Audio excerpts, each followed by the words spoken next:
people don't believe that you can do things until you've already done them. You know, when I said I'm going to go be a NASCAR driver, people laughed at me. They laughed in my face. They thought I was crazy. And it took me a really long time to get here, you know, years and years and years. But now I'm here, and that time was going to pass anyway. So it really doesn't matter how long it takes you. It doesn't matter if people don't believe in you.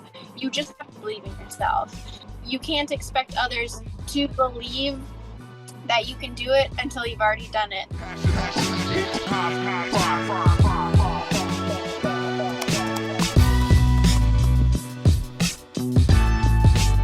Hi everyone, we were gone for a while, but welcome back to the Homework Help Show. I'm your new host, Patricia, and this podcast is your one-stop shop for advice, motivation, and inspiration. So whether you're in the journey of your educational career or have finished that season in your life, there's always a lesson we hope to impart. Today, we have a very special guest who was actually featured on our 4th episode of the podcast. She is a third-generation race car driver from Winnipeg, Manitoba. She is the first Canadian female to win a NASCAR-sanctioned race in the USA. She is a business graduate and president of her own company. Please welcome the talented and inspirational Amber Balcaen. Hi, Amber. Hi, thank you for having me. How are you? How have you been? Good. It's been very busy. We are heading towards the end of our race season, but we've been racing every single weekend. The last weekend, we actually raced twice in one weekend, which is very unheard of for NASCAR. So it's just been, that's why I'm doing the interview in my vehicle right now, because it's just been absolutely nuts. But yeah, it's been good. I'm living my dream, so I can't really complain.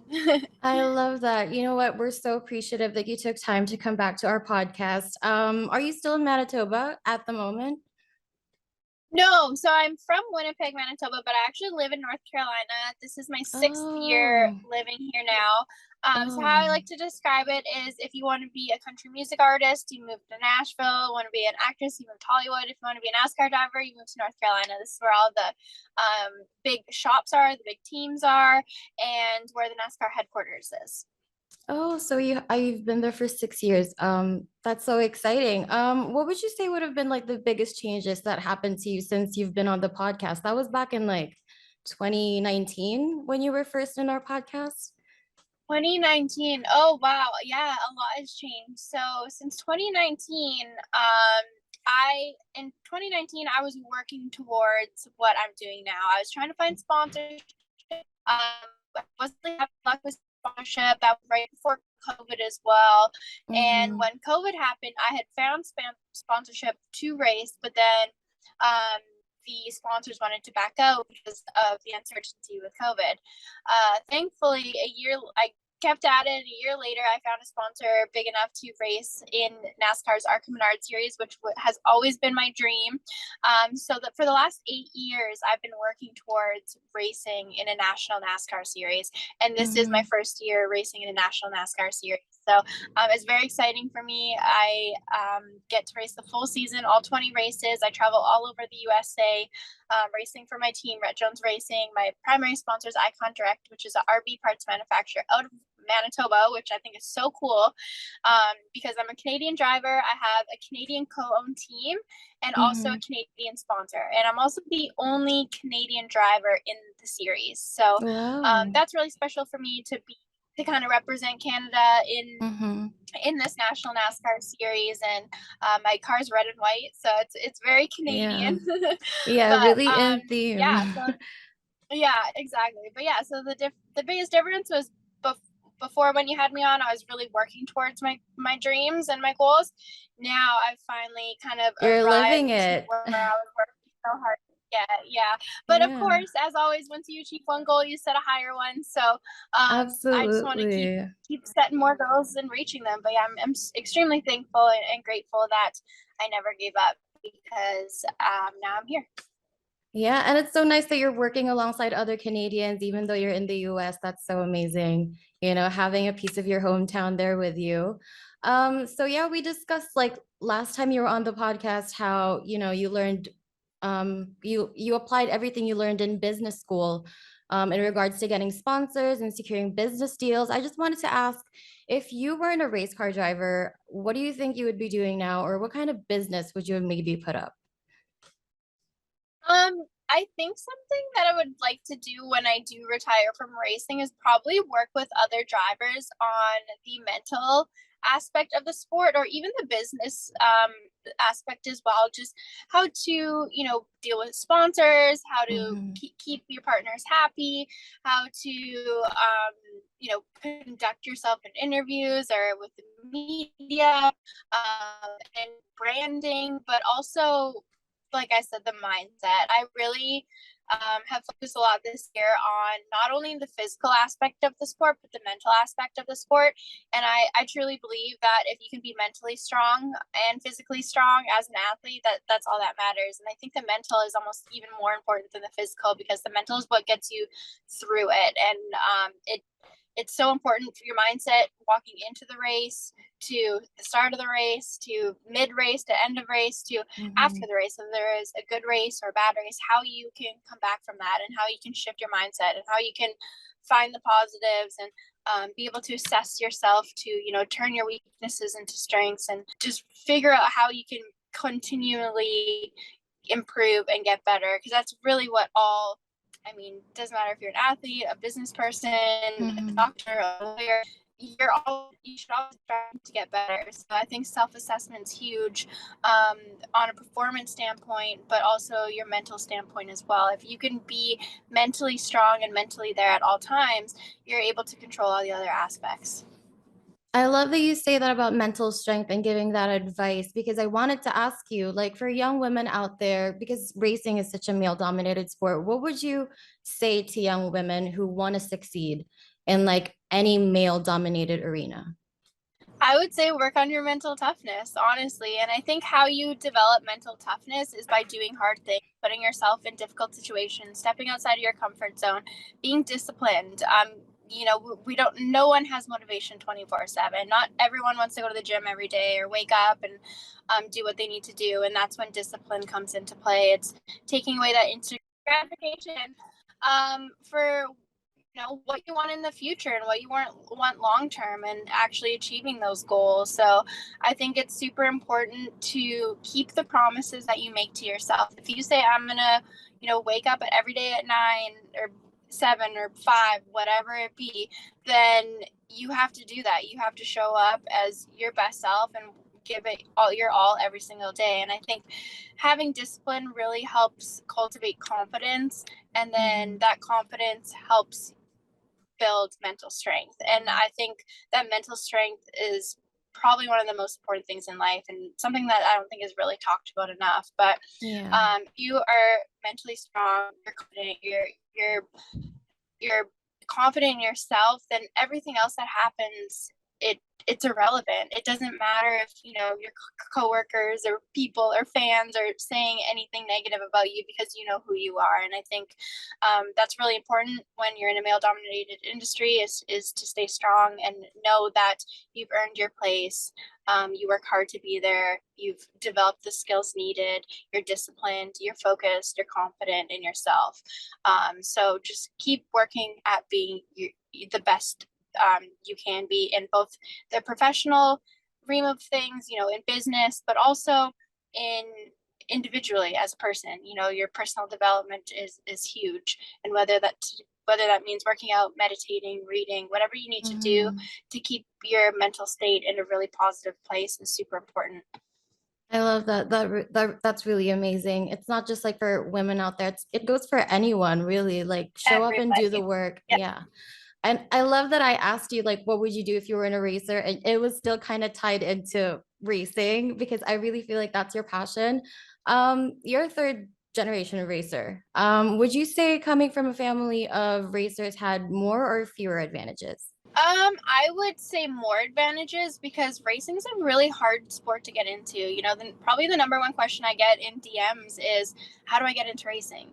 Mm-hmm. And it's like, well, it's such a loaded question because it's very different than other stick and ball sports in the way that you can't just, you know, put on t-shirt and shorts, grab a soccer ball, go onto a field, and start kicking around. Mm-hmm. You have to, buy thousands of dollars of safety equipment, and then a go-kart that's thousands of dollars, and then you have to find what tracks you can go to race at, what types of cars, what types of tracks, what classes.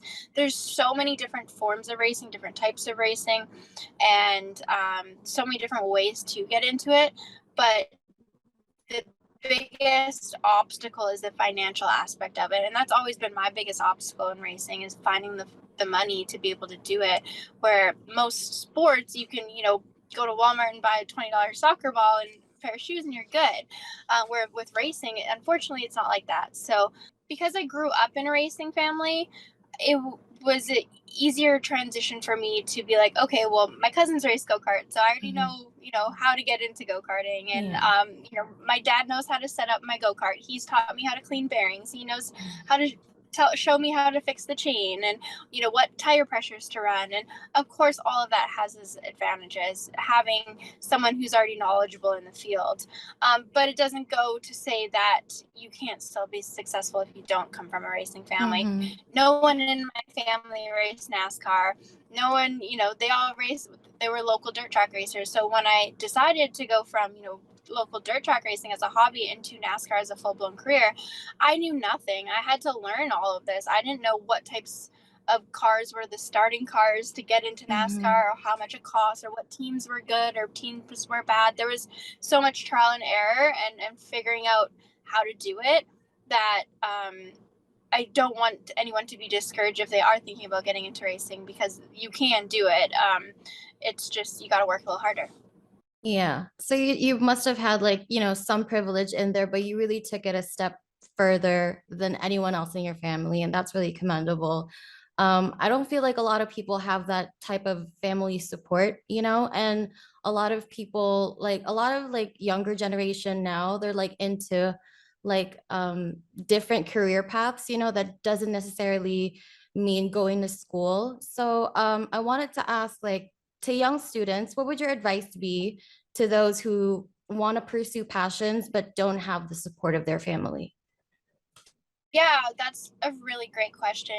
I've always believed in the saying, never let others dictate the decisions that you make for yourself.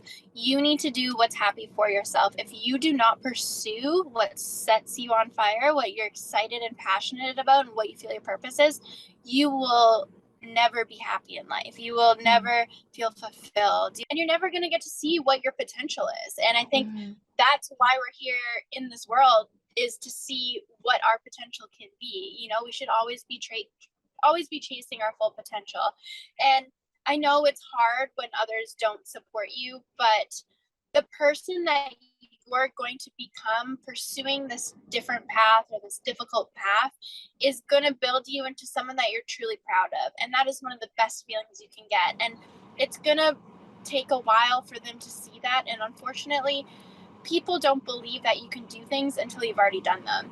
When I said I'm going to go be a NASCAR driver, people laughed at me. They laughed in my face. They thought I was crazy. And it took me a really long time to get here, years and years and years, but now I'm here, and that time was going to pass anyway. So it really doesn't matter how long it takes you. It doesn't matter if people don't believe in you. You just have to believe in yourself. And you can't expect others to believe that you can do it until you've already done it. And then when you do it, you can say, see guys, I told you so. But no, it's really important to pursue what you want to do. And if your parents aren't able to support your loved ones, just find that support within yourself and get around people who are supportive of you. That's so great. Honestly, the only validation you need in life is yours, because a lot of people will say, people will hate you regardless, if you're doing well, if you're doing bad, just do it for you. That's such great advice. I feel like a lot of our students will really relate to that. So, I mean, you did tell me you're in North Carolina right now. Am I correct? Yeah. And that's where you filmed your show Racing Wives, right?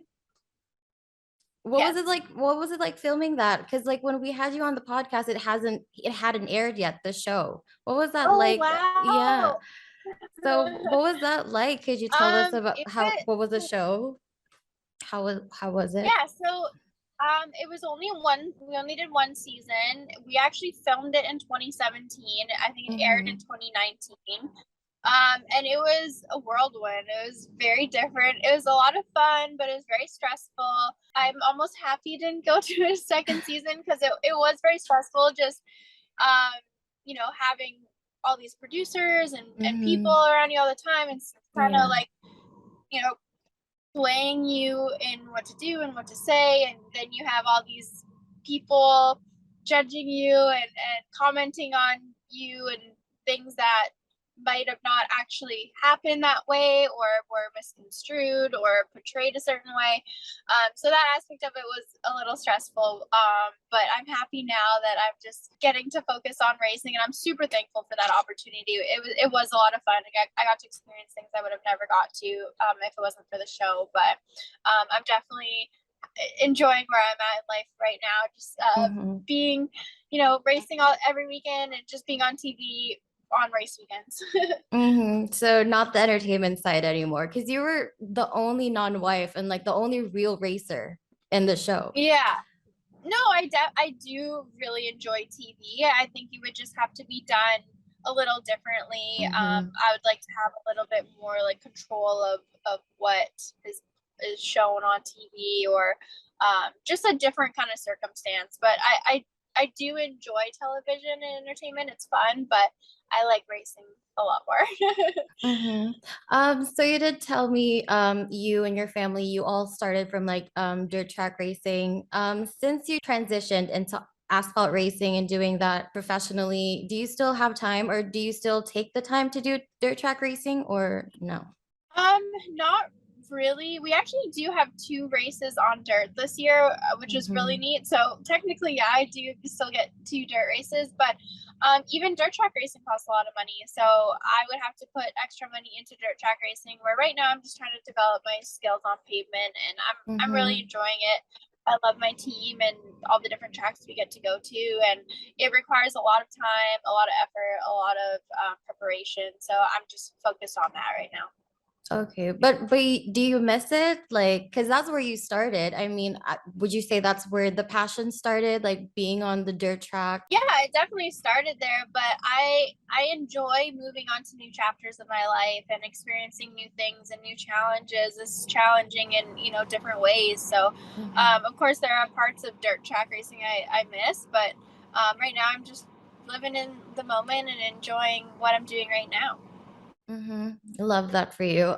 So what would you say are your like top three favorite things about racing? Ooh, that's a good question. I'm gonna say number one is the fans and like just the family of racing in general. They're just so great and they're so supportive and they're just behind you no matter what. If you have a good race, a bad race, like they got your back, and that feels really good.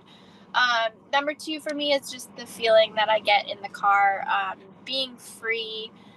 You get this feeling of euphoria like you can't experience through anything else because you are forced to be in the present moment at when you're in a race car, because you're going 190 mile an hour, and you're just so locked in and in the zone, and you're so focused that you don't have time or energy to think about anything else. You're just so focused on what you're doing in the car.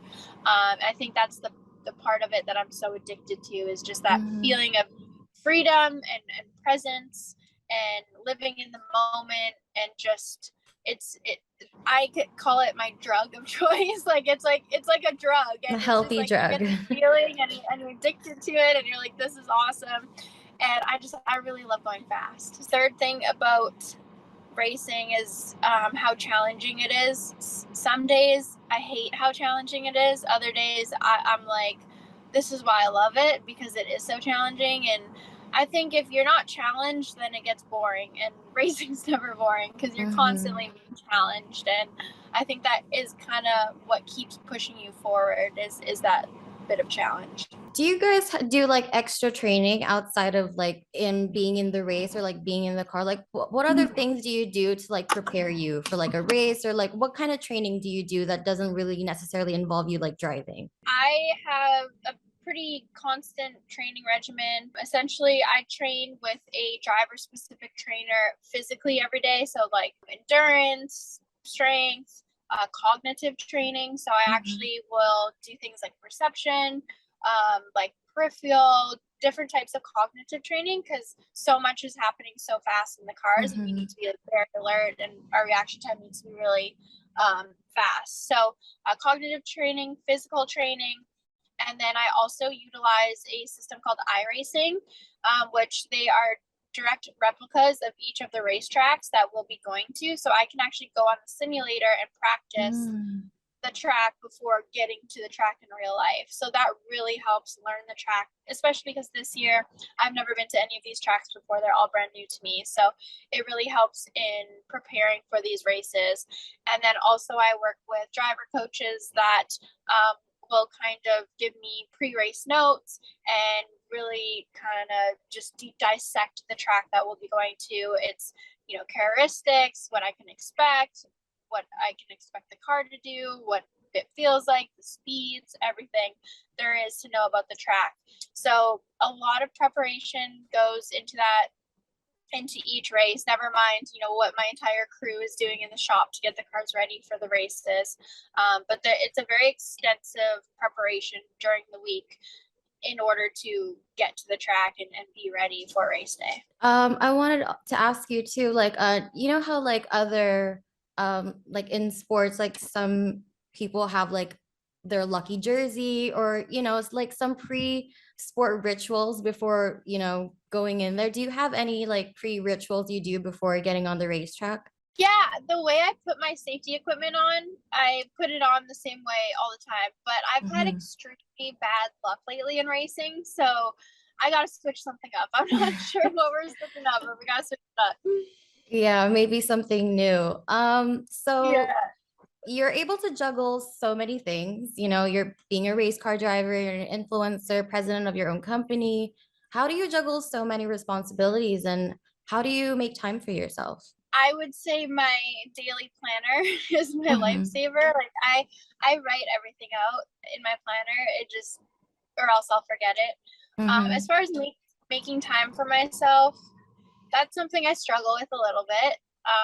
Yeah, I don't know. It's hard when you want to like always be better and do Be on more. the run, yeah. Yeah, usually though, I try to give myself Sunday to kind of either rest or do something. But Mm-hmm. lately we've been racing on Sundays, so I haven't really had much of a day off. But I do get out of racing a little bit here and there. But it's a constant working at finding a balance. But it's hard to have a balance when you are at this level and want to do really well and achieve things. The work's required. So Would you say you're like a workaholic then? Because, like, I feel like it's really important to, take a step back sometimes in order to not be burnt out. We say that to a lot of our student yeah. audience. Yeah, Yeah. no, I wouldn't say I'm a workaholic. I really enjoy what I do. Mhm. But if I know that I'm burnt out and I need a day of rest, like I'll take it. You would. Yeah. What are your favorite I really ways try. of like self-care, like when you do have the time? I love, yeah, I actually read and meditate and journal every single day. Those are like my non-negotiables. Like I read 10 pages of a self-development book. I meditate for at least 10 minutes, usually either in a form of meditation or visualization. And Mhm. then I also journal for, I would say, around 10 minutes a day as well, whether it be affirmations or what I'm grateful for, or just quotes or messages that I've received that I really want to think about more and make sure that I have that in my journal. I don't know what I would do without those three things. Like those three Mhm. things are very important to me. I love that. I'm so big on affirmations too, and like meditation and like what it does to your soul. Sometimes you just need to like that. I like to call it like clearing the cache of like your soul. Like yeah, Yeah. really big on meditation. Yes. That's really amazing. So for like students, because we're talking about being burnt out and like being overworked and all that. So what advice would you give students who feel overwhelmed with responsibilities in and outside of school? I think just making time for yourself, even if it is just an hour a day, to, another thing I didn't mention was go for a walk outside. Like just being outside, being in nature, clearing your head, moving your body is so good. Exercising releases so many endorphins and it just makes you feel so good. So I would say give yourself at least an hour a day to, whether it's, take a walk, work out, read, meditate, journal, visualize, whatever you need to do to kind of bring yourself back to your center and feel grounded and like at peace, then I think that's really important. I love that. Thank you for sharing that. Something else I would love for you to share is what do you think is the secret to success, or what do you think you've done, or what is your secret to success? It's simple. Just never giving up. Just pure hard work and dedication, huh? Don't give up. It sounds so simple, but there's thousands of times that I thought about giving up. And if I did, I wouldn't be where I am today. So you got to push through those mental blocks, those doubts. You're going to fail a lot. You're going to make mistakes. You're going to struggle, but you have to just keep pushing. You have to learn the lesson. You have to keep working on yourself, not only your job or your relationships or whatever skills you're trying to develop, like work on yourself, work on being the best human you can be, and be good to people, be happy for others, be excited for others' successes, want other people to win just as much as you want yourself to win. Just be a good person. And I think things come a lot easier when you have that envy, that jealousy, that oh, why do they have and I don't yet? Like that is just blocking everything away from you. You need to feel happy and at peace and grateful for everything you have while working towards what you want. I think that gratitude mixed with discipline of, continuing to work harder on yourself and your goals will lead to happiness with, especially if you're going after that purpose that you seek. That is really good secret to success, because a lot of people really get discouraged with the thought of failing that they don't even try, but you just have to like really persevere through that. Like hard work takes you like where you want to go. And the thing about failing is I think that most people are afraid to fail, not really for themselves but they're afraid to fail because they're afraid of what others think of them failing or what others may think of them or have others see them fall on their face. I've fallen on my face so many times, and so has anyone who's ever done anything great, so you can't be worried about what other people think about what you're doing. You just have to do what's best for you. And if you're not worried about failing, then don't care that other people might see you fail, because it's part of it. And again, the person that you become in the journey, it's going to be even better than what you're actually, chasing. I am so proud of the person I've become because I've taken the hard route and I've had so much struggle. The struggle builds you into a person you can be proud of. And if you're someone who's watching right now and you're like, I don't know who I am and I don't love myself and I don't know what I'm capable of and I don't think I can do it and I'm not confident enough. If you have all those feelings about yourself, just keep going, because when you keep going and you keep pushing through things, confidence comes, doubt goes away, fear goes away. All those things that you don't feel good about, they get stripped away because you are constantly working at being a better person, getting to where you want to go. And you learn so much. Not only do you learn a lot about, the field that you're in, the job that you're in, or the relationship you're in, but you learn about yourself along the way. And that's something you can't learn in school. Like that's just it. That's through experience. So the more you push yourself to go out of your comfort zone and achieve what you want to achieve, the more proud you become of yourself as a person and the happier you become. Yeah. Because a lot of people, like, especially on social media, everyone's like trying to put their best foot forward. Like, everyone's just so scared to even try anything that's like relatively new or something that's scary, because, everything is so publicized now. It's like a different world being on social media. A lot of people are scared. So I feel like a lot of people will really relate to that, like just you can't, when you're in such a negative headspace, you almost start to believe yourself. And that's where affirmations like really come handy. You have to like almost like you have to like put that thought out there. Like you have to believe it in order to like manifest that reality. Absolutely. And I completely agree. But you also need to mix that with action as well. So you need to, yes, I do affirmations as well. I read, I do, everything to be like, all right, Amber, you can do this, you can, but at the same time, you still need to put action towards that. You know, if you say, all right, I want to be a millionaire, I can Mm-hmm. become a millionaire. I'm doing everything I can to be a millionaire. I'm attracting all the abundance to me. But if you just sit there on the couch and watch Netflix all day, then Out you're of not going to work. become a millionaire. You know, the belief and action have to coincide. You have to have the belief in yourself, but you also have to take action. Yeah, absolutely. You really have to do the work. You can't just like imagine stuff to happen. It's not going to manifest like that. You really have to Yeah. like I think it's more so like getting the inspiration and believing that you Yes. can do that in order to realize Yes. how to get there, you know? Exactly. You need to see it before you believe it, you know, and you have to have a clear vision for what you want in life before you can get that. So that's why I Mm-hmm. love visualization, because I really, in my visualization, I think about like, all right, where am I going to be in 5 years from now? What do I want my house to look like? What do I want? What team do I want to be racing for? What tracks do I want to be racing at? How am I winning? Am I, how am I waving the flag in victory lane? How, like, you think of all the details, and like once you can see that, I think of walking the red carpet at the ESPYs because I received, the Women Athlete of the Year award. Like, you have to dream big. You have to have this Mm-hmm. grand vision for yourself, and then work every day to be that person. Yeah, it's all about goal setting. Yeah. Soon the school year is going to start soon in Canada.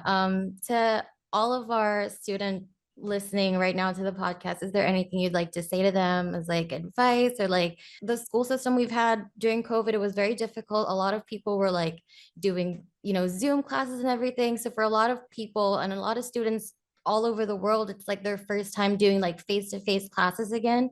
So, do you have any advice for any of our student listeners? I would say embrace that you can connect with people again. Like, I think it's so beautiful. And another thing I love about racing is, being with my team every weekend, and just creating friendships with them and working together, and just enjoy having that camaraderie again. We really missed that during COVID. And the thing about school is you guys can, share notes and work Yeah. together on projects and fun things like that. So I would say just try to enjoy it as much as possible. Yeah, that's so true. Where did you go to school, by the way, in Canada? So I went to Red River College in Winnipeg. So what kind of student would you say you were, like when back in? I tried really hard. I was good at subjects like English, marketing, entrepreneurship. I wasn't very good at accounting, statistics, wasn't very good at that kind of stuff. But I tried really hard. So I'd say, like, on average, I was probably like a B plus student. Yeah. But if I didn't Okay. try, I would have been like student. Yeah, it's like if I put in the right effort, I know I can get there, but I'm just like I'd rather be a little Yeah. chill. Okay. I love that. Yeah, like I was in like marketing, I had A's, but in accounting I had C's. So, it kind of averaged out to probably like a B plus student. But I Mm-hmm. also don't believe, like, I would never put your worth on your grades. Like, I think the one thing I think that school really helped teaches everyone is discipline and routine, and knowing that the work has to be done.